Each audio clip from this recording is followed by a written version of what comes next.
Today on Dr. Phill, she found her birth mother. She says I ruined her life. And her half-sister. She is not a brat. But was their reunion We are nothing alike. You do seem to be behaving like You better get out of my face, woman. a horrible mistake? you are a survivor of molestation. Did you tell Rhonda there's no way she didn't enjoy it? No, I did Yes, you not. did. I regret the day I ever told you anything. Let's do it. Have a good show, everybody. Here we go. This is a safe place to talk about hard things. Stand by. We'll count you down. I'll try to be an emotional compass and point you in the right direction. 5, 4. I am not giving up on you.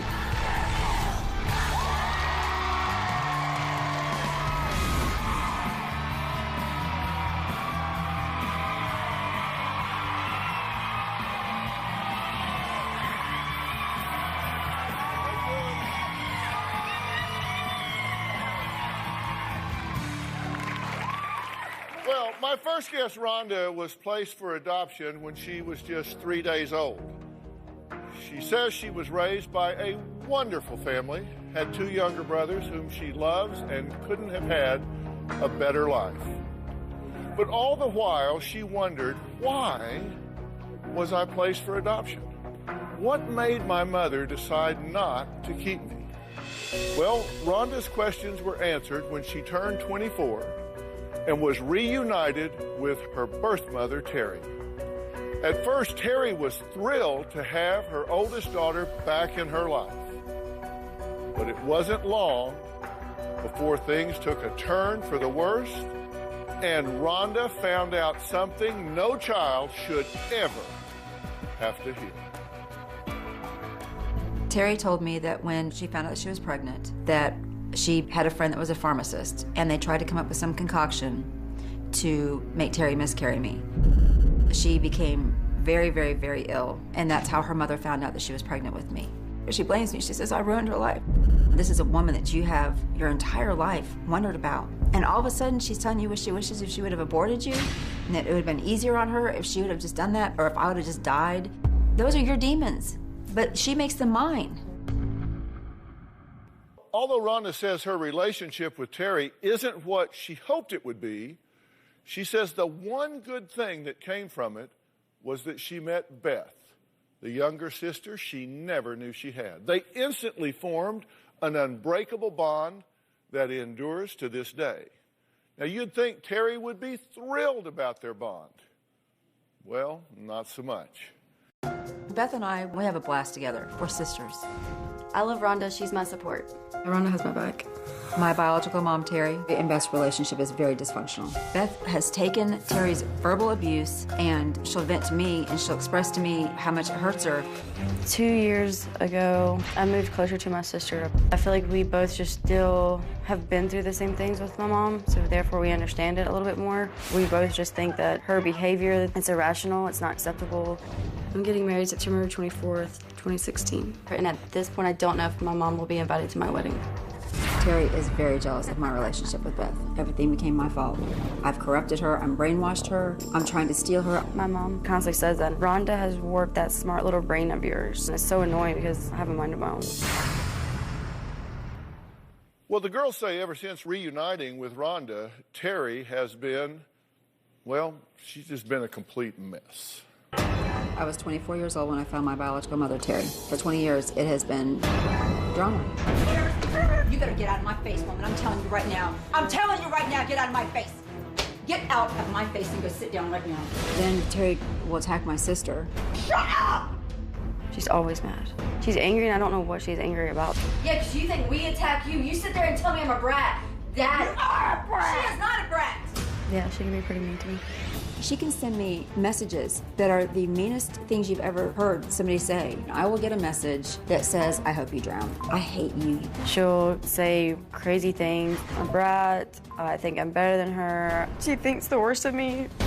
I just remember being really little. She pulled me by my hair, but I was sitting in a hamper, and all I remember is her pulling me by my hair down the hallway. Terry is an alcoholic. Drinking's a lot of her problem. Terry is drinking at least 2 large bottles a day of wine. And apparently, Terry is mixing the Xanax with it. A week ago, my mother moved into the home, and that's actually when I realized how bad her drinking was. You're killing me. I'm too old for this. You're the one that starts everything. Really? You little brat? Brat. If she's drunk and you make her mad, she's gonna tell you what she thinks. Shut up! You shut up! That's my sister! And I was my daughter. You're right, it is. Treat her with a little more respect. She'd been a fairy tale of mine my whole life. She's turned out to be nothing but a nightmare. Okay, it's good to meet you guys. I'm sorry that things aren't going smoothly. Why did you want to find your mother? I mean, what need were you seeking to meet? Kind of finding out who I was, where I came from. Mm-hmm. You know, I needed the feeling of who am I? Mm-hmm. You know? Healthy question, reasonable question. Has that been answered for you? Sadly, it has. We are nothing alike. We are, and it's hard to watch. Well, you'll have to excuse me about this because all I know is what I'm seeing. Right. And you do seem to be behaving somewhat alike. Yeah, I know. How'd you feel about meeting Sis here? Well, I always knew about her. It was just kind of weird. I was shy and didn't really know, and then we just really connected. Yeah. Y'all had a connection, and then there was like a 10-year break in there. Why the 10-year break? Terry would send me actually, she would call me because there was no cell phones back then, and she would leave horrible messages on my answer machines. She would tell me that I've ruined her life. She wishes that she would have aborted me. It would have been easier for her. Blame me for her life being ruined. And she'd leave these on the answer machine for my children to hear, to the point of where we had to turn the answer machine volume down. So for 10 years, you don't see her? Yep. Mm-hmm. My husband got on the phone. She had called one night, and she was really, really drunk, and she was just saying the worst stuff that you can imagine. I mean, the meanest things. And he got on the phone, and he said, "Don't ever call my wife again." Right. And that's whenever he handed the phone to me, and I said, "You've been a fairy tale of mine my entire life, and you've turned out to be nothing but a nightmare." Okay, I'm gone. 10 years later, think I'll do that again. No, it was actually my mother and I it was Christmas time, and they were at my house, and she said, "Have you talked to Terry lately?" And I said, "When hell freezes over." And she said, "Rhonda, you weren't raised that way." She said, "If something ever happened to her," she said, "you would feel bad the rest of your life." And so I sent her a Christmas card with my address and phone number in there. And that's when my aunt called me on the phone and said that Terry has been sober for 2 years. She is going through a divorce, and she has a job. And she said she'd love to talk to you again. And I said, okay. And from that point on, and when I talked to her then, it was great. And now your mother thinks that she's the mastermind creating all this trouble and brainwashing you. It's funny because I'm finally to the point where I don't know if I want a relationship with her anymore. Because it's this cycle. We'll talk for 2 months, and then I'm like, when is she going to start sending mean text messages? So it's like I'm just tired of dealing with it. So finally I'm just like, maybe we can't have a relationship. I'm done with this. I don't want this life with you anymore. And so I finally in May blocked her because we had this crazy argument. A couple of days later, she'll say sorry, like always, and I always forgive her. And so I think with me finally standing up to her, she thinks that it's because Rhonda is like, I'm different. Right. She says, you came down here, you have this attitude now. You think you're better than us. You have a family up there now. You left your family here. it's irrational thinking. Absolutely. Well, there's two sides to every story. We're going to hear the other side, because after the break, we're going to meet Terry. We're going to talk about what happened when she arrived at the studio this morning, what my security staff had to confiscate from her before she was even allowed to enter the building. We're going to hear what she has to say when we come back.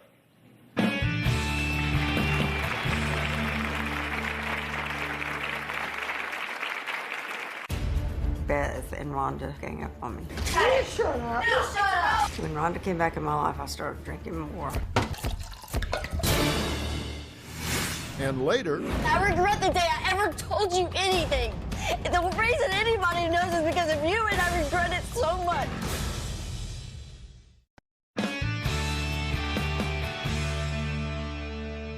Beth and Rhonda say their mother is a mean, verbally abusive drunk.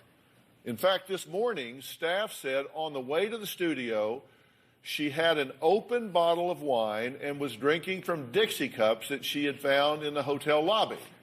Then when she arrived here at the studio, she bumped into the metal detector, seemingly disoriented. When security checked her bag, they found the open wine bottle, and confiscated it because it was glass, and you can't bring that in here because I don't want anybody stabbing me. Terry says the only reason she drinks is because of Rhonda and Beth. Take a look. Rhonda's telling lies. She's got Beth believing things I know I never said. Rhonda loves drama, which I try to avoid. Beth and Rhonda gang up on me. Y'all are not. The way that you go off and you perceive things, the way that you go off and that you look at things is ridiculous. It's all about you. I don't want to talk about your mom about that. I don't want to talk about it. Shut up. No, shut up. No, you shut up. They're sick and tired of you doing this. Rhonda sent me texts like, I'm a no good mother. I'm glad I was adopted. I didn't have to be raised by you. I got pregnant with Rhonda. I did want to keep her, but my mother and dad couldn't afford it. When Rhonda came back in my life, I started drinking more.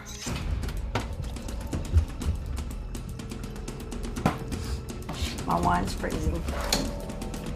You want some? I need to slow down. I do have a problem.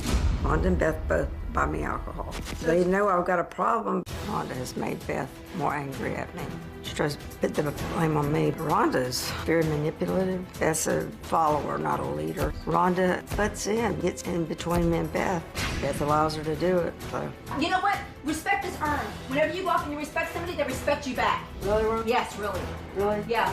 Yeah, really. You've been listening to what your daughters have had to say. Now, you two actually felt like she needed some wine this morning to keep from having the shakes and going into withdrawal. Is that true? That's true. Have you been going into withdrawal this morning? Well, yeah, until I did drink, and I was fine. Okay, after that. Okay, are you, so you're alcohol dependent to the point that if you don't have it, you go into withdrawal? Yes. And she has to have her Xanax, too. Mm-hmm. Okay, and so you're mixing Xanax and alcohol together on a regular basis? Yes. And what else? Diet pills, which I haven't been on for the last 2 weeks. And you have an antidepressant. Oh, and Prozac. Okay. 20 milligram Prozac. Okay, so daily. you're taking alcohol, Xanax, diet pills, and antidepressants. Mm-hmm. And you're mixing all that up on a regular basis. But do you realize that that is a potentially, in fact, likely lethal concoction? Yes. I mean, yes, I do and I don't. I guess I just I tried to feel better, so. Are you, so at this point, do you consider yourself drunk right now? I'm high. And it's morning. Do you drink every morning? Yes. You have you said that you're drinking because of these two. Is Rhonda an evil force in your life at this point? Well, yeah, she is. I mean, she's like my daughter and me were fine until she moved away, and then Beth has just changed. She's not the same person she was. She's not the same person because of Rhonda. Yes, exactly. Explain myself. But yet, whenever you were a little bit sober, it was the best thing for her to move, wasn't it? It was the best thing for her to come. But then whenever she comes up here, all of a sudden, I've manipulated her. I have corrupted her mind. I forced her. I begged her to stay. This was never a good thing for Beth. It was me. I took her away from you. So what do you want? What do you want? You too. What do you want? I just want to know what you really think, because one day you think one way and the next you think a total different. So I never know what you truly feel. Oh, really? You do the same thing to me. You think one day, and I mean, Beth, you are so rude to me. I mean, you cannot. I do think I'm rude to you. I will admit that. Don't shake your head at me. Do I? I do think I'm rude to you. Yeah, you are. Why? Why? Maybe because you text her these crazy text messages all the time. Oh, really? And you All don't? the time. Yeah, I text you back whenever you text me crazy messages No, before you have the freaking morning. You have done me like that in the middle No, of the you're day wrong. and ignored you. You're wrong. I've got them. You're wrong. Yeah, I Mom, that's probably because do. you drink at nighttime and you don't. You'll Blow text my phone too. up. I'll tell you, I have to get up for work at 5:30 in the morning. Do not text me past 10 o'clock. There you go. She has to turn 1:32 the in the volume off morning. her phone. Saw my mom doing everything. Just weird, crazy text messages. And then the next we'll day, respond and you I get don't. mad. Yeah, and then you don't remember what you said. So it's like I don't even want to argue with you. Well, okay. Then why am I mad? Why am I angry? Well, I don't know. We're going to take a break. Next, we'll talk about the accusation Beth made when she was 11 that is still causing problems with her mother over a decade on. You are a survivor of molestation. Did you tell Rhonda there's no way she didn't enjoy it? Beth was molested by a family friend. I told my mom about it. He denied it, and it was just kind of like embarrassing, and we just kind of like swept it under the rug, forgot about it. We didn't talk about it for years, and then all of a sudden, she decides that I lied about it. I did it to mess up their friendship. Terry has thrown the molestation in Beth's face numerous times. Let's get down to the true story. You're a liar, and he never touched you. I had a drink in my hand, threw it right in her face, and then I left. And I don't regret it. And then the next day, she wants to apologize and say she doesn't remember doing any of it. Tell me why you are upset. With it, her? Yes. Because I'm just angry about it, that every time I meet him, I can't say what I want to say.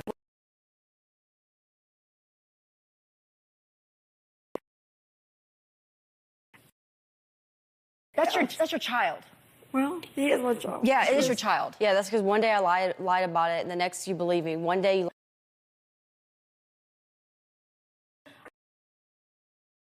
Him. Because it's awkward. Why Why would I ever want to talk about anything why? like that? I regret the day I ever told you anything. I regret it so much. Why would... You don't know how it feels at all. You have no idea. You told my best friend. You told Why her. would I you never be told embarrassed? anyone but you when I was a little Why kid. would you be embarrassed, Beth? It's awkward. It's weird. The person we're talking about is not here to defend themselves or give the other.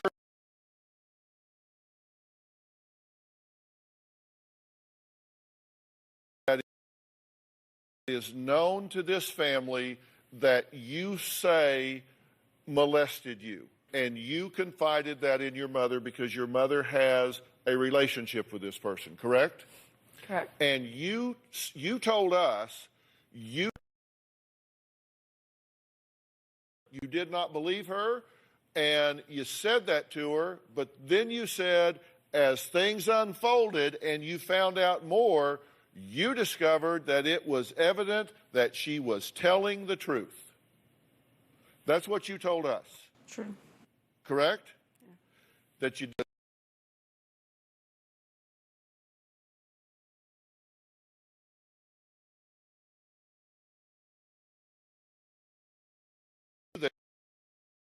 That it was the truth. All right.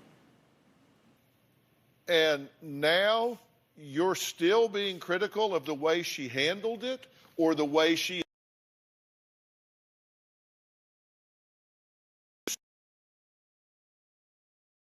in contact with that person? Do No. you still have a relationship? Not continuously. No. Just when When he doesn't want a relationship with you. It's been 14 Yeah. years, right? I mean, how long has it been? How many years has it been? Since what? Yeah, it's been 16 or no, 10, 12 years, yeah. So it's been 12 years since this occurred. Okay. For all of those years, you've continued contact even though you knew that it was true. Well, I didn't exactly know. I mean, I was...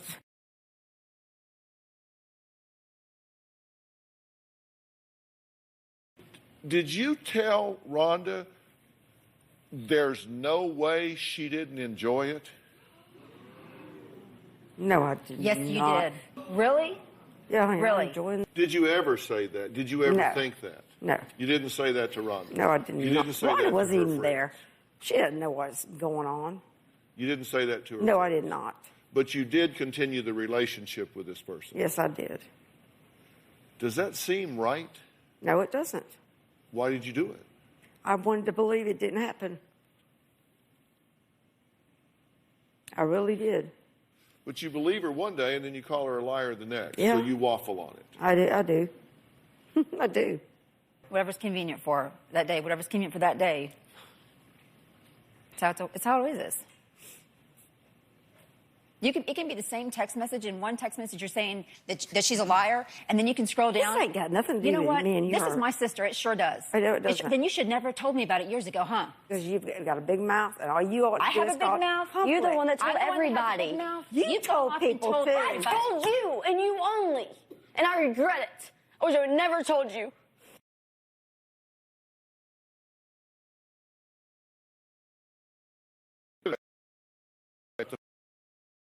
Fight between Terry and Rhonda that nearly came to blows. We're going to find out what happened to make Terry so upset that she almost got physical with her. We'll talk about that, and we're going to look at some of these text battles between them when we come back.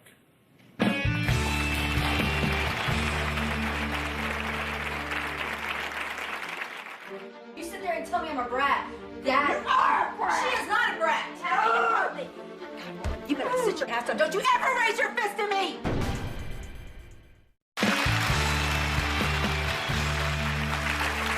We've been talking about Terry and her daughters, Rhonda and Beth. Now, all the women say the anger and nastiness between them is off the charts, and they are at their breaking points. They allowed our cameras into Beth's home, where Terry is currently living, so we could just be a fly on the wall and see how they interact. One fight in particular stood out. Now, understand, we were a fly on the wall here. We just kind of kept track of what happened. Take a look. It is my business. That's my sister. And That's my daughter. You're 10 years. You better get out of my face, woman. I'm telling you right now. I'm telling you right now, get out of my face. Get out of my face and go sit down right now. Get out of my face now. Get out of my face. Fish should walk off. Yeah, because you think we attack you. You sit there and tell me I'm a brat. That You are a brat. She is not a brat. God, woman, you better sit your ass down. Don't you ever raise your fist at me. Ever. Ever. What do you think about that? It's terrible. What do you think It's about it? embarrassing. It springs out a rage in me that I've never felt with anybody before. Especially when she starts going at her. When she starts attacking her. That has nothing to do with me and her. This is our conversation, not yours. I'm sorry, I was having a conversation with him and he asked me a question and I was talking to her about it. So don't you worry about it. Sit back. You don't worry about it either. These exchanges between the two of you, what are you doing? What? This happened. Toxic. This was Christmas Day. Merry Christmas. I know. Merry Christmas, December 13. This was the exchange. You are a lousy, sloshy drunk. You have a daughter that came to see you, but booze was more important. Have another drink and lose my number again like I told you before. Merry Christmas, Terry. You respond, get out of my life and don't ever judge me again. You better look ahead. Your time is coming. Get out of my life and my kids. You respond, you've been a worthless, drunk piece of your whole life and you just keep on. Get blanking sober. To which you respond, you're a horrible daughter who set out to destroy me and my family. You're going to reap a harvest of bad seeds. Hope I'm around to see it happen. Now, you have no idea how much we cleaned this up with these ellipses in here, but that was Christmas of 13, so, you know, it was just holiday cheer, but spring always brings a fresh perspective. Let's jump to spring of this year. Wrinkly, old, I can't even. Used to be pretty and washed herself up in booze and pills. You will have me carried out. I'm not fat. I look great compared to you. I wish you would die. Great parenting. I wish you would die. "Oh," says the lady with a clean mouth.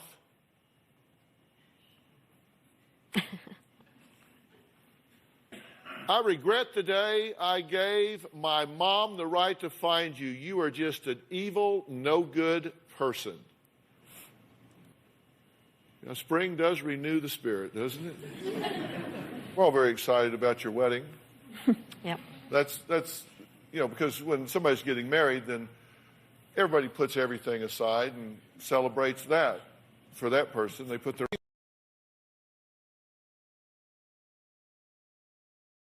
worry about you or her. "You have treated me horrible for 20 years. I'll relay the message. She's a better person than you. You're clueless or drunk or high, I'm sure both.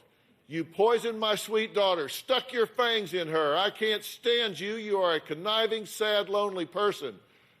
I'm sorry for you and all your hate. You get the hell out of my life forever." God, you have no idea how we cleaned that up. You must think you got mixed up at the hospital or something. Oh Next, my God. Beth's getting married next year, but the big question is, will Terry be invited? We're going to find out why Rhonda, being matron of honor, well, you can guess it's causing a little angst. We'll be right back.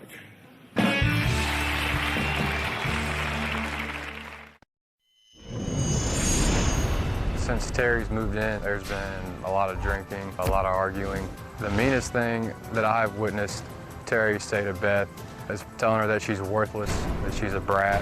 She is a rotten brat. The comments and the things that she says to her and her sister are very degrading and very disrespectful. The meanest thing that I've heard Terry say to Rhonda is that she should have never had her. Terry will wake up the next morning and act like nothing happened. That was Beth's fiance, Ryan. Beth wrote to me for help with her mother, who she says is mean, nasty, and verbally abusive, which is all exacerbated by her drinking and pill popping. Terry says their biggest fight right now is over Rhonda being named matron of honor and her not being officially invited to the wedding yet. Take a look. I'm getting married this time next year. My mom doesn't want to come because Rhonda's the matron of honor. Why do you care who my best friend is? Why do you care who's in my wedding? It's none of your business. My opinion is about nothing, but her opinion means everything. She doesn't give me an opinion on anything. If my mom comes to my wedding in the state of mind she's in right now, I'm afraid that she'll pick a fight with Rhonda. I do plan on serving her non-alcoholic wine if she comes to the wedding. If she doesn't sober up, she's not going to come to the wedding. I don't want her day to be ruined over this woman who thinks she's entitled to treat us like crap. Okay. Congratulations on your Thank you. on your wedding. Why would you presume to tell her who her matron of honor should not be? Because of this person that is causing me so much anger in my life. But it's not your wedding. It's not about you. No, it's no. But I mean, I feel like that. You know, it should be some about me, about some. Well, why? Why? Because it's my daughter, the one I raised, and I just, And I told you I want you to be a part of everything if you get sober. if I get sober. But if not, no, you're not going to be. And why is that? I'm not talking to you. Because what we've seen here is what you do. Well, here's the exchange on that. This is my wedding. You should be mature enough to be able to set differences aside for a day or two. If you choose to not be there, that's your decision. I'll do whatever you want, but nothing that she's involved in. She has been horrible. I won't stand for it. So you won't be at the wedding? No, Beth, you choose her above me. You grow up. She polluted your very smart brain. I'm not choosing anyone. You're trying to make this all about you. That's your choice if you decide not to come. I won't watch her be your maid of honor. Your choice, she wins because of you, not me. Well, I'm going to bed. Hope you decide to be part of everything. I'm not changing my mind. I won't. So it's a lot about you. It's not. Well, no, it's not, but you're doing everything you can to make it so. What do you want to see happen? I want her to get sober, off Xanax, off every little pill that she takes, no alcohol, because she's a completely different person when she drinks. I've known her when she's sober. She's fun. She's nice. She's giving. When I say night and day, it is night and day. So I want her to get completely clean of everything. I want her to get therapy because I don't know what she's so mad about. I don't know what her brain really thinks. And I want her to get therapy and help from whatever is making her so mad and mean, because I can't be a part of it anymore. What would your script be? Same as hers. I want her to be healthy. I want her to be happy. When she's sober, she does happy. love Rhonda. When she's sober, she loves me. It hurts me because she has blamed me for her whole life being this way. It's my fault. What would your script be? Really? Really, Rhonda? Yeah, really. It's all about me? It is about It's all about me. It's and, always and about when you. I got pregnant. Whoa. No, I'm getting mad now. What would your script be? I don't know. Okay. Dr. Phill, will you All right, we'll help be me right out back. a little bit?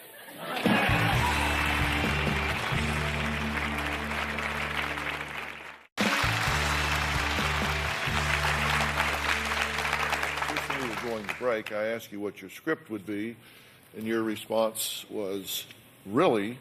You said, I'm really getting mad. Then you said to me, just at the break, you said, I don't know what people are laughing about. Is that what you said? Yeah, in the audience.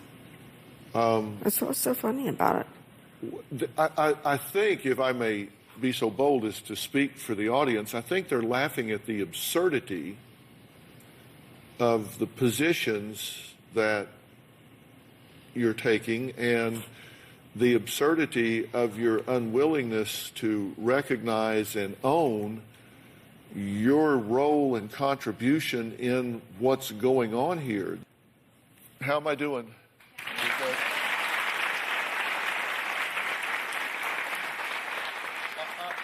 I am not shocked because I think you're drunk on your ass.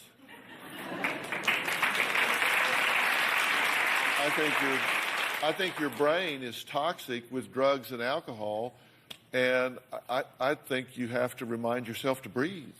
I think your brain is toxic. I don't think it's just blood alcohol.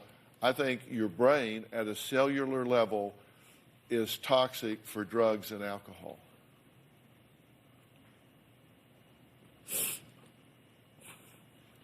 I think we could get your blood clean. I think your brain would be toxic for a long time to come. I think you have really contaminated yourself.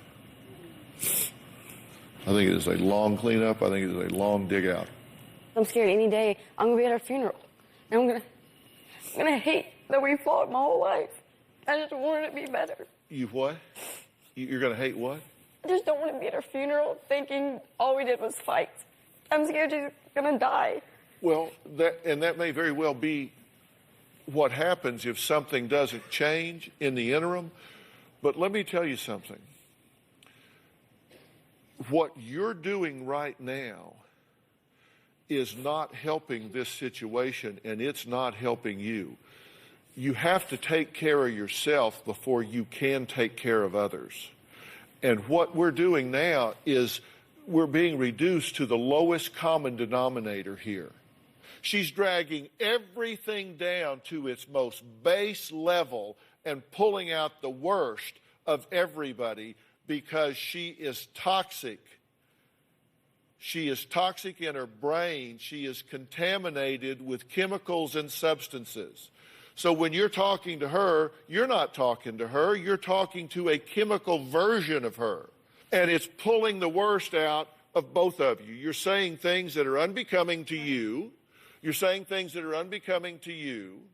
You're doing things that are unbecoming to both of you. She has got you and is controlling you with her toxicity, and you're going for it like Jesse went for the train. Man, it's just like, there it is. It's like, I mean, you're going for it. Stop doing it. Here's a simple solution to that. Stop doing it. Unplug, disengage.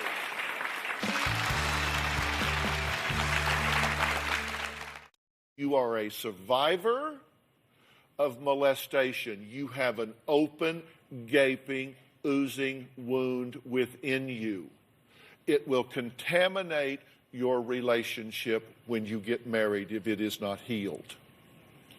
You cannot let this toxic version of this woman define who you are and define the level at which you conduct yourselves.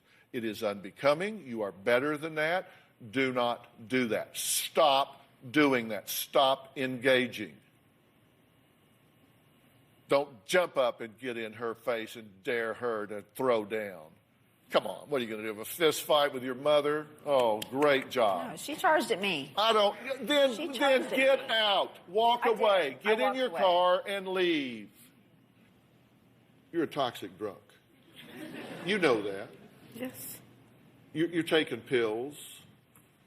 Look, this is self-destructive behavior. It's got to stop. There's something called comorbidity. You're not just an alcoholic. You've got so much going on. I think if we unscrewed the top of your head and looked in, it would scare the hell out of everybody. I can't tell you I know how you feel, but I can just imagine how a mother, at the core of their soul, knows that they allowed their daughter to be molested and did nothing about it. I did not know. And I did not know. I mean, you know it now. You know it now. In my heart, yes, I know. And you've never dealt with that. There's so much going on inside you that has to be sorted through, and you cannot do it through a drug and alcohol haze. There's a place in West Palm Beach, Florida, and it's the Hanley Center. And it's part of the Origins Behavioral Healthcare Center, which I think is the nation's leading dual diagnosis treatment center. Robert Park is here. He's the executive vice president. This is Robert Park right here.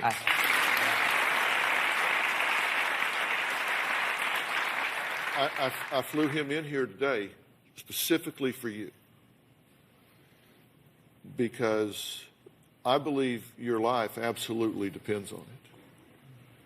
And as my gift to this family, I'm willing to put you in this treatment center to deal with your psychological challenges as well as this severe addiction and get you a chance to get under control. Are you willing to do that? Yes.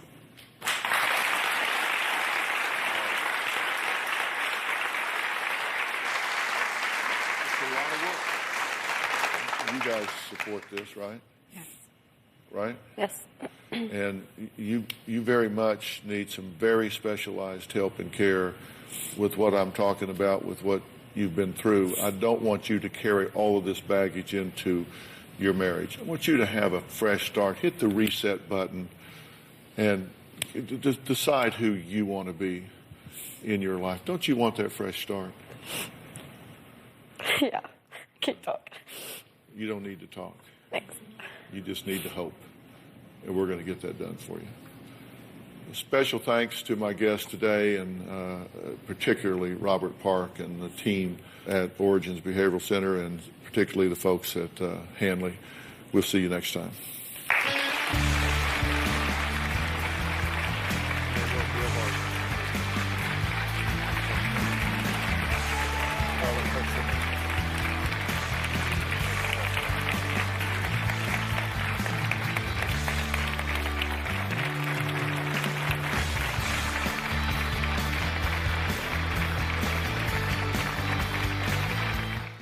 Today on Dr. Phill, a teen obsessed If there is no Wi-Fi, she'll start screaming.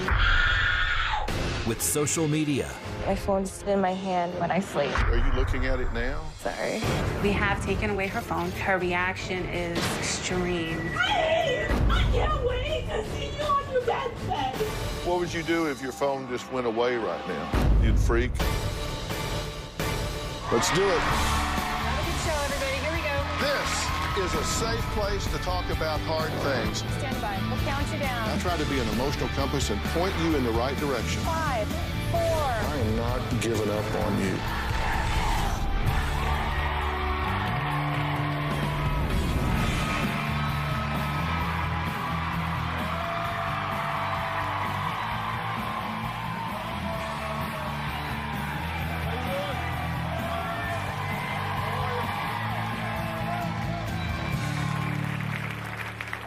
Question for you. Does anyone out there know a teenager who is not constantly on their cell phones tapping away on various social media sites?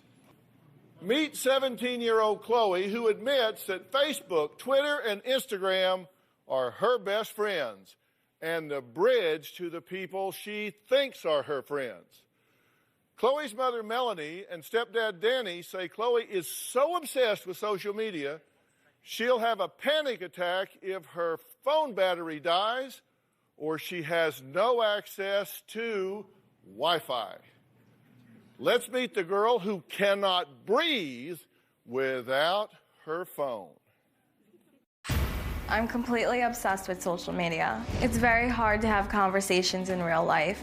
It's so much easier to just text message or Facebook. I do get panic attacks when I leave my house and there's no Wi-Fi. When someone tries to take away my phone, I get so tense. I will resist. I will yell and I will scream. A typical day for me is that I wake up at 6 o'clock in the morning. I go straight to my phone and I check my Facebook and all of a sudden I feel happy. The only reason for me to get out of bed is because I'm hungry or thirsty. I isolate myself pretty much every day and I love isolating myself because I don't have to deal with anyone's feelings. And I don't have to deal with anyone telling me not to use my phone. And I love it. I feel like my self-esteem is very high because of the amount of likes I get on Facebook. And the amount of attention I get on Facebook, it feels like a rush to me. I always worry about my Facebook getting hacked or someone stealing my phone. So I'm very cautious about having it on me when I sleep. When I'm with my phone at night, I hold it in my hand with my strap on it. I'll be sleeping, and most of the time my phone's just in my hand.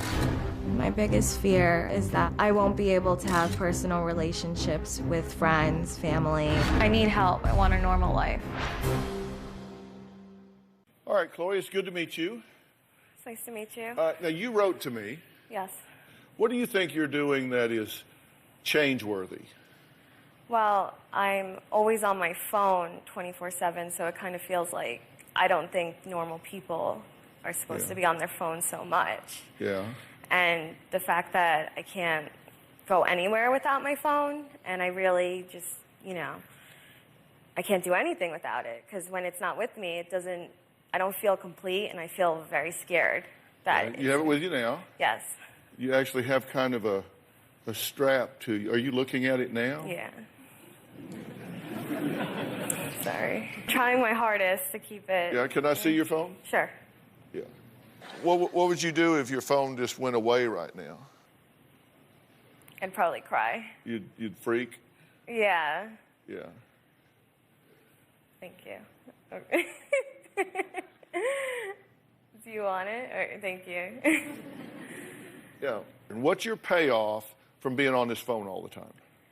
Well, if on Facebook, Instagram, and Twitter, I get 500 to 1,000 likes on each picture, comment, anything like that, and it makes me feel really good about myself.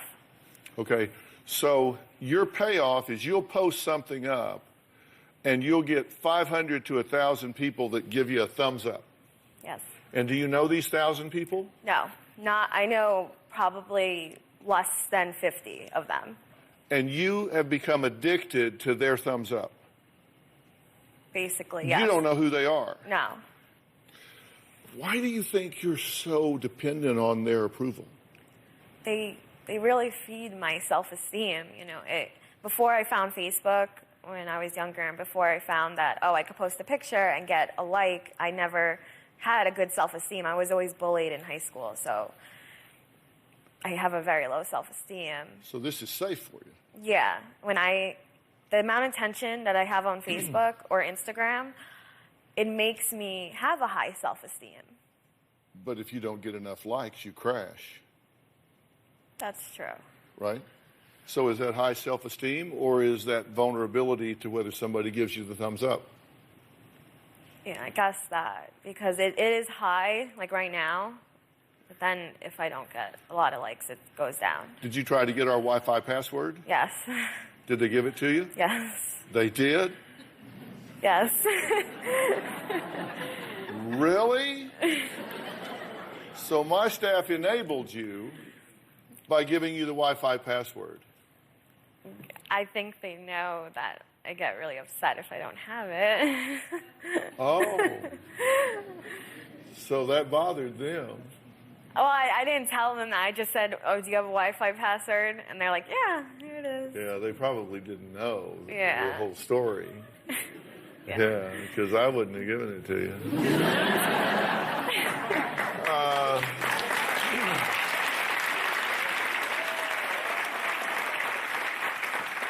But I understand why my staff would do that, because we take care of our guests. You've had kind of a lifestyle of social media here. There's a pattern to this as well.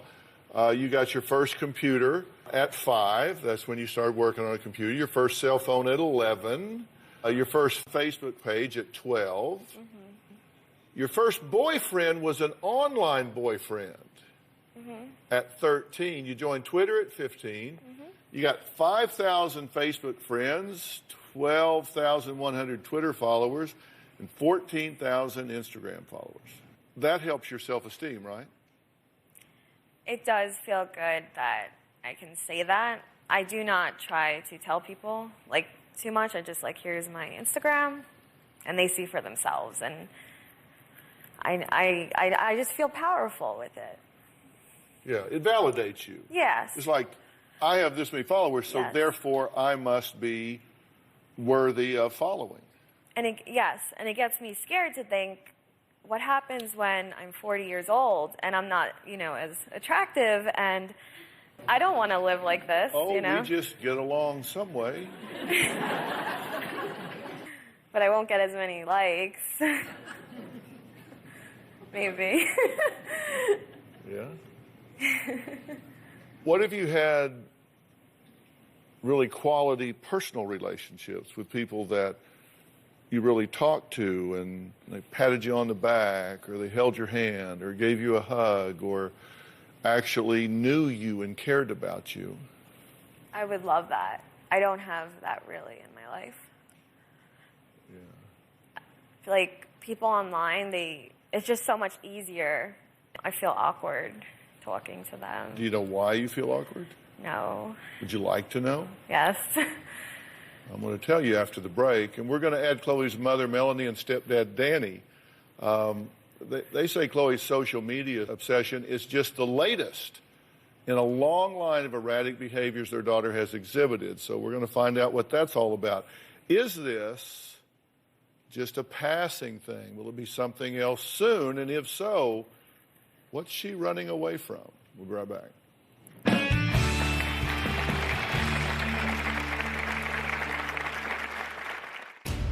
We have taken away her telephone, and her reaction is extreme. I hate you so much, and I'm always gonna hate you. I haven't had a relationship with my daughter in 6 years. I can't believe what I said to my mom. Yeah. Just because she took away my phone. I feel like I'm insane.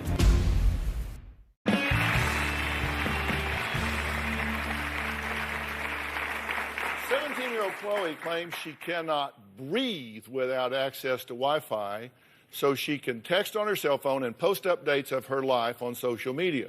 She even has her cell phone with her on stage while talking to me, just so she doesn't miss out on anything happening in the online world. But Chloe's mother, Melanie, and stepdad, Danny, claim that even though the Wi-Fi obsession is the latest in a long list of erratic behaviors that Chloe has exhibited throughout the years, it is the most destructive one yet. Chloe has an obsession with social media. It pretty much is taking over her life. It is absolutely crazy how much time she spends online. My daughter lives in a fake world. She really does not have formed relationships with individuals. If there is no Wi-Fi, she'll start crying, screaming. We have taken away her telephone, and her reaction is extreme. I hate you so much, and I'm always gonna hate you. I'm always gonna hate you, and I always can't wait to see you on your deathbed. I cannot wait till that day. She'll break down my door to get the phone. She'll wrestle me down. She'll do whatever it takes. My husband has restrained her. I had to physically remove her off her mother. She punched me in the face. Chloe does not listen to me. She does not like authority whatsoever. It makes me feel horrible as a mom. I haven't had a relationship with my daughter in 6 years. My biggest fear is that she's going to put herself in a very dangerous situation and not be able to come out of it. Okay, I'm glad you guys are here. You've been listening to the conversation we've had so far, of course. You're crying right now. Tell me why. I just can't believe. I can't believe what I said to my mom. Yeah. Just because she took away my phone. Uh-huh. What's your observation of what you said to your mom now that you look at it objectively? I feel like I'm insane. She says she feels like she's insane. Do you think she is? No, I think she just needs to find the right help. I think she's had a lot of issues since she was a little girl. A lot of obsessive, compulsive behavior, depression. You say she's had a lot of obsessions, and according to you two, you say she's, at a young age, she was obsessed with male teachers, TV, games, her appearance, a breakfast routine, orange juice, energy drinks, that Wi-Fi. She's had all of these obsessions that she's had. And I went through a list of things that you said.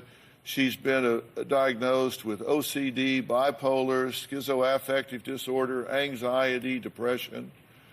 And then you just said those things again. And you've been given all those diagnoses, right? Yes. And then you said, I feel like I'm insane. Yeah, I do. There's a concept called iatrogenic labeling.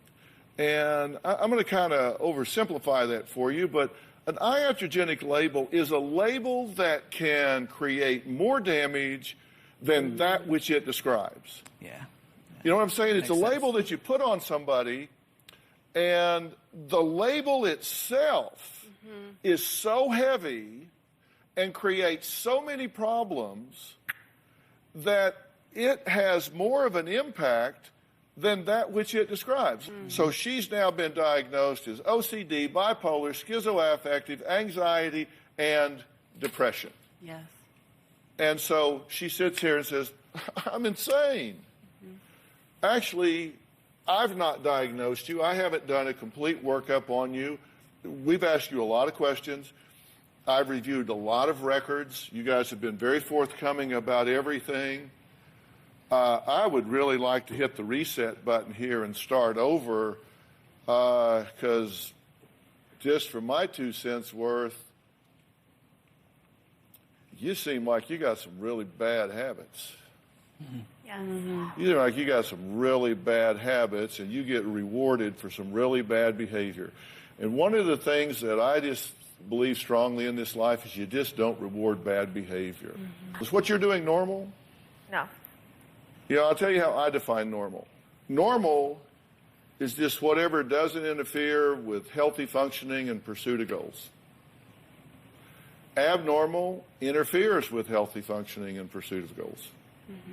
That's it. You don't have to make it hard. That doesn't mean you're obsessive compulsive, bipolar, schizoaffective, anxiety, and depressed. It just means you have an abnormal relationship with your phone because it interferes. And you have a tendency to get into abnormal things because you can avoid real life. if you can escape into something that's kind of fanciful. It's a good way to escape, right? It is, definitely. What if you didn't escape those things? What if you decide, you know what, I think I'll just deal with them? I would like to get to that point. Can I see your phone? Yeah. Put it right there for a minute. Can you reach it? Yeah. Okay. Can I take No, just leave it there. But, Okay. But you can reach it if you need to. Okay. And later, you've been very active in this, even to the point that we got an email yesterday giving instructions on how you wanted me to interview her. Right.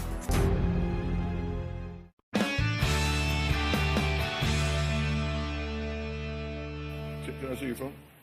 Yeah. Can we put it right there for a minute? You can reach it if you want to. Can you reach it? Yeah. Okay. Can I take No, it? just leave it there. But Okay. But you can reach it if you need to. Okay. Right? Now, do you know how this will go if I say, so that's my opinion, thanks for coming, goodbye? You know what would happen? What? You wouldn't be out of the building before you would be back to doing exactly what you're doing. You know why? Why? Because this is a coping strategy for you to avoid your life. And if I take this coping strategy away from you, and I don't give you a new coping strategy to put in its place, then you will regress back to this coping strategy. But if I give you a new set of tools to use, then you won't regress to this tool to avoid your life. You have things in your life that you've been avoiding. And like when you were yelling at your mother, that's just a tantrum. You were just throwing a tantrum. It's the same like a 2-year-old does, except you're taller. Which means you haven't developed your coping skills beyond that real base level of functioning. But wouldn't you like to? Yes. Wouldn't you like to not have to avoid your life, but to deal with it? Because there's some things that have happened in your life that have left you kind of rattled. Yes. Along the way. But all these people that are throwing these labels on you, have they ever really helped you? No. What you did is you found a place that you were safe. You said, actually, I wrote it down. You said, I'm online because it's easier. I don't have to talk. I control the angle of my pictures, so I always look my best. I can have my most glamorous presentation, and I can control the pace of the interaction. Correct. It's about control. So everything here is about control and low demand. Correct. Which means you don't believe you are equal to handling the immediate demand of an eye contact, one-on-one adult interaction. It's very difficult for me. But you know what I think? I think you have come here on national television with an audience full of people in the room, millions of people watching at home, and dealt with me eyeball to eyeball, straight up, and conducted yourself as an intelligent, articulate young woman, and we have had a very intelligent conversation. Thank you.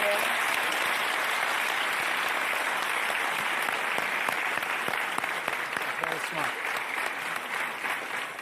Now that tells me you can do it in a very high-pressure situation.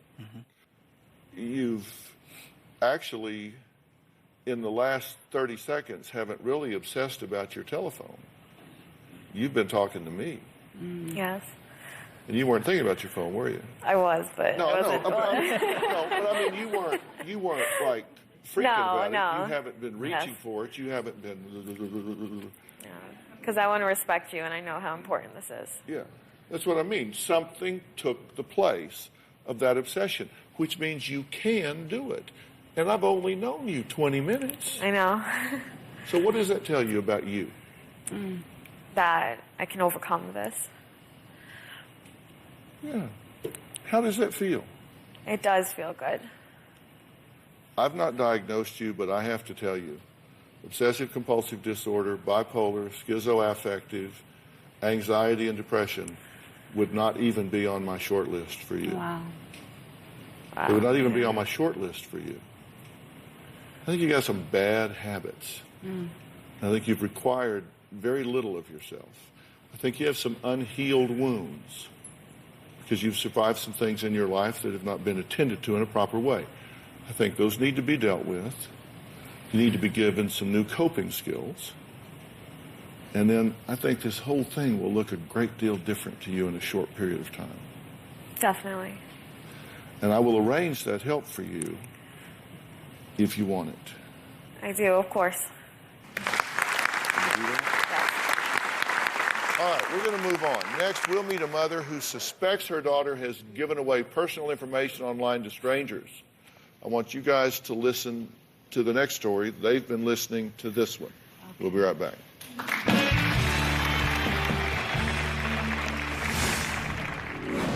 I believe my 15-year-old daughter is putting herself in danger. She even stole someone's cell phone to get on social media.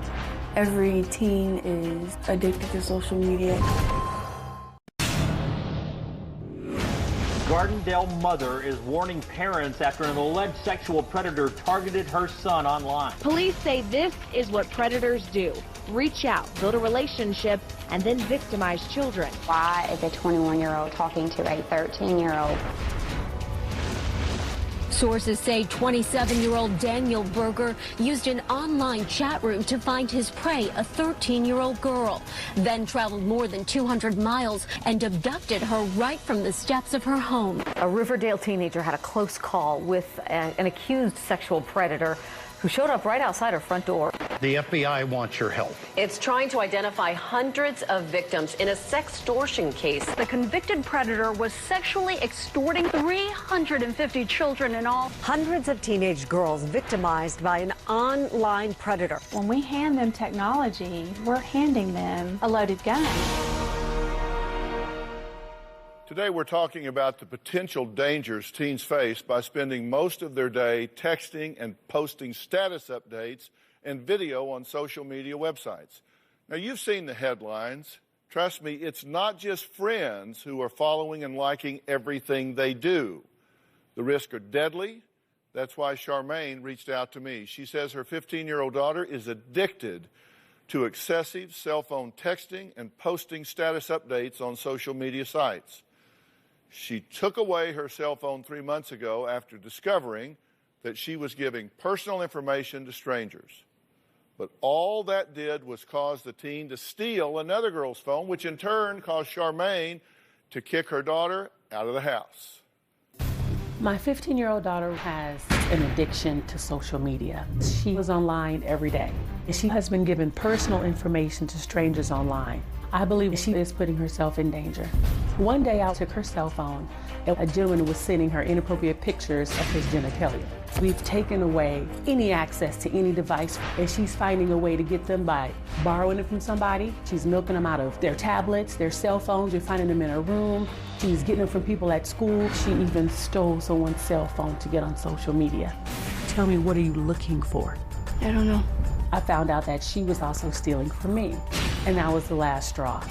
I kicked her out. She is now living with my mother. My biggest fear is that she's gonna go and meet someone and be hurt or even killed. You could be wrong, but it's my fear that you're gonna end up dead wrong. Charmaine, how concerned are you about your daughter and her safety? I am very concerned, Dr. Phill, because noticing her dangerous activity online is more than just a regular teen who goes online to chat with just friends. Yeah. My concern is that she's going to meet the wrong person, and they don't have her best interest at heart, and she can actually get hurt. You've seen her doing what? What is she doing that's caused you to be upset? Having inappropriate conversations with individuals. They're sending her pictures of their genitalia, and she's just giving out personal information where somebody can find her and hurt her. All right, and you know this how? Because I decided to go online and create a social media page. Right. And I sent her a message. And she replied back, but she didn't know it was me. That confirmed your greatest fear. Correct. Now, she's not living with you now. Why? Because when I found out, she had already stolen a cell phone, and then I found out that she had started stealing from me. And one of the things I hate is someone who steals. And I couldn't deal with that anymore, so I had to have my mom come and get her. But she's your daughter. She's my daughter, correct. Well, this is where I'm confused about this, Okay. because you say that you just can't live with a thief and liar.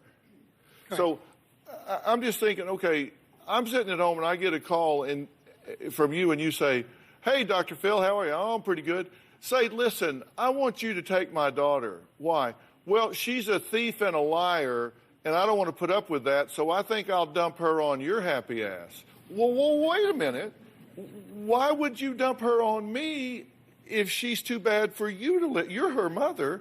Right, I'm a mother, but her mother also gets angry as well. And before I end up doing something just majorly drastic, I think I needed to remove her from the house.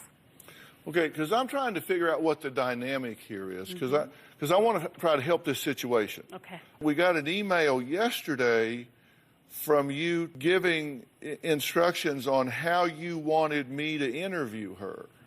Right, so she can talk to you, because she had already shut down because she wasn't game to talk to you. You'll do all the talking, won't have a TV show. I'm just saying. So you're just looking out for me. Yes, I am looking out for you. No, but I'm being honest. I'm being totally honest.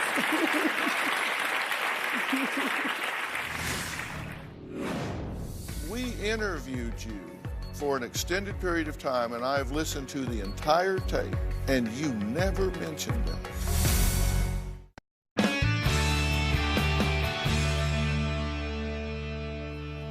it. Isn't it true that just a short time ago, your daughter got very frustrated and actually tried to take her own life? Correct. And we interviewed you on the phone for an extended period of time, and I've listened to the entire tape, gone through the entire transcript, and you never mentioned that. I never mentioned it because we was coming on this show for this particular topic and not for that particular topic. And so So you were deciding what I needed to know and how I needed to interview your daughter. No. So you made a conscious decision to withhold that information. No, the question wasn't asked. So we're talking to you about your daughter's social, emotional well-being, and you never thought it germane to mention, oh, by the way. No, I didn't. The last question you were asked, Okay. is there anything else that we need to know about her that would be important to Dr. Phill in understanding this situation? I said no because I submitted the paperwork regarding her. I brought the paperwork down here and gave it to the producer. So they already knew, and then I gave them the paperwork. So by this time, you already know. Does this work for you in your life in general? No. Do you get away with this in general? I'm not getting away with anything. No, you're not, but you're right. trying. I'm not trying to get away with anything. I'm being open and I'm being honest, because when they interviewed her, she opened up about herself. And so when he talked to me about it and they asked him, do you have any paperwork, any documentation? I do. So I gave them the documentation regarding it. So just to be clear then, because I want to be sure that I don't leave a question unasked. Thank you. What you're asking me to believe is that you're bringing your daughter here for me to help, intervene, and assist, because you say that she is manipulative, devious, defiant, underachieving, knows no boundaries, is practicing self-destructive behavior, lying, stealing, smoking weed, taking pills, using alcohol, showing no remorse, and you are concerned for her very life. And you're asking me to believe that you did not believe it was relevant for you to tell me that she had attempted to take her own life. And that's what you're asking me to believe, that you did not believe that was relevant, given the context of what we were talking about. No, because let's reword it. When you're asking me a series of questions, those things came out in the series of questions I was being asked. We're not going to reword it because I'm conducting the interview and you're the interviewee. Okay. So we're not going to reword my question. Okay. We're going to answer my question Okay. or not. It's up to you. Okay. So you're asking me to believe that you thought it was not relevant for you to share that information. Correct, at that time. Okay. We're going to take a break. Charmaine's daughter says her behavior is not a big deal and her mother's just overreacting. We'll be right back.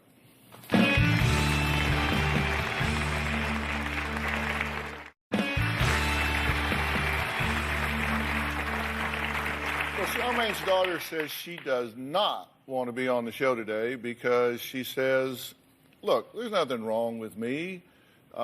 She says, my mom is just overreacting. She also admits that even though her mother recently took away her phone and kicked her out of the house, that she's got 3 secret phones and a tablet as a backup. Take a look at this tape. I am addicted to social media, but every teen is addicted to social media. I'm just talking to them. About what? About life. I've never met anyone in person that I've talked to in life. I don't think I need to be here, and I don't think there's a problem. I'm just a normal teenager doing normal teenage things. My mom needs to back off and trust me. Look, is your mom overreacting? I feel like she is, but I feel like it's coming from a good place. Yeah, she means well. Yeah. You saw the tape piece at the top of the show. You do realize that there are predators out there, right? Yeah, I do. Yeah, I realize that. What makes you think that you couldn't get preyed upon by one of them? I can control what I put out there, and if I'm not putting out anything that's going to necessarily put me in harm's way, then I think I'm fine. Your mother assumed a profile and said, you are pretty. Response, thanks. Where are you from? Your response, Cali. She is the stranger. How old are you? Your response, 15. Stranger, cool. What city in Cali? Your response, you revealed it. What school? Your response, why? Stranger, I'm in the Bay. Your response, you revealed your school. Stranger, what grade? Daughter, 10. Okay, so in this short period of time, they find out what city you live in, what school you go to, what grade you're in. Now, this was your mother who loves you. This could have been a pedophile. Now, that pedophile, knowing your school, your city, and your grade, could have been parked up the street, watched you leave, followed you home. They've got you. Tell me what you think about what I'm saying. I agree with what you're saying. I didn't think of it like that. What do you think of it now? I think that I shouldn't put myself in situations like that. You're at your grandmother's now. How's that going for you? It's fine. Yeah. Do you wish you were home? Yeah. Are there things you need to work on? What? Like not getting on social media and stuff. Is there more than that? My depression and stuff. Do you want help with that? Yeah. I've asked someone to come here today. This is Dr. Rachel Wood. She is here. She's with the Center for Discovery, which is a residential treatment center. It's a structured therapeutic center with an 18-year-old legacy of working with really troubled teens that are struggling to kind of find their way and get their feet solidly on the ground. Would you like to talk with her? Yes. Afterwards? Dr. Wood, would you like to sit down and talk with her after the... I'd love to. Okay? Yeah, thank you. Okay, all right. Charmaine created a fake profile to prove that her 15-year-old daughter was giving out personal information to strangers on social media. Wait till you hear about another controversial method parents are using to set their teenagers straight. That's next.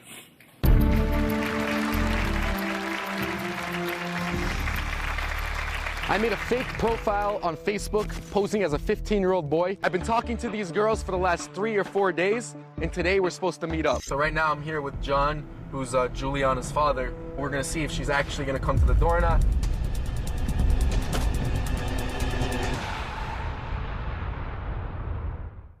You know, while we were researching this show, my staff found this video by YouTube personality Kobe Person that went viral due to the extreme measure parents took to protect their teenagers from online predators.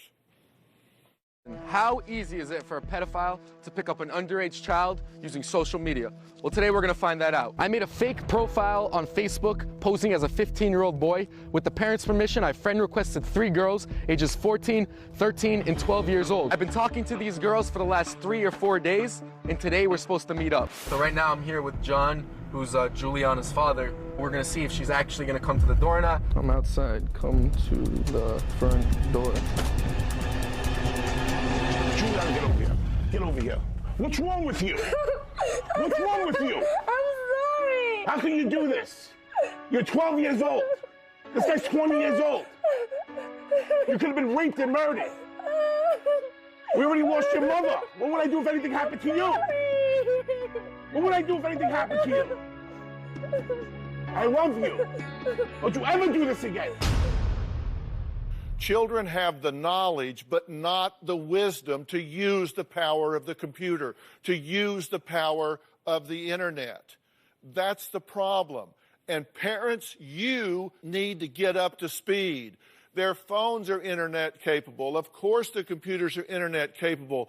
Even the game controllers of what they're playing back there are internet capable because they can network around and get on the internet. You need to monitor where they're going. You need to get into the chat rooms. You need to see what's going on because these people are out there. And the percentages of kids that have been propositioned in chat rooms is staggering, I can assure you. You need to sit down and have an honest conversation with your children. And we will have links on drphill.com where you can get this up-to-date information. Your kids have the knowledge, they don't have the wisdom. You are not the only voice in your child's ear. Make certain that you are the best voice in your child's ear. Make sure you are an informed voice in your child's ear. I'd like to thank all of my guests today, especially Dr. Rachel Wood for the Center for Discovery Residential Treatment Center. We will see you next time. Thank you so much.